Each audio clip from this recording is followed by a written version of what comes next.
Psychology, যার অর্থ হচ্ছে মনোবিজ্ঞান, মনোবিদ্যা। তাহলে মনোবিজ্ঞান মানে কি? মনোবিজ্ঞান হলো মানুষ ও প্রাণী আচরণ ও মানসিক ক্রিয়া সম্পর্কে বিজ্ঞানসম্মত পর্যালোচনাই হলো মনোবিজ্ঞান। Rakib is trained in clinical psychology.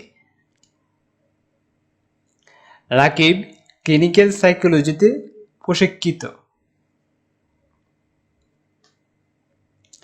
They studied psychology at university. তারা বিশ্ববিদ্যালয়ে মনোবিজ্ঞান নিয়ে পড়াশোনা করেছেন।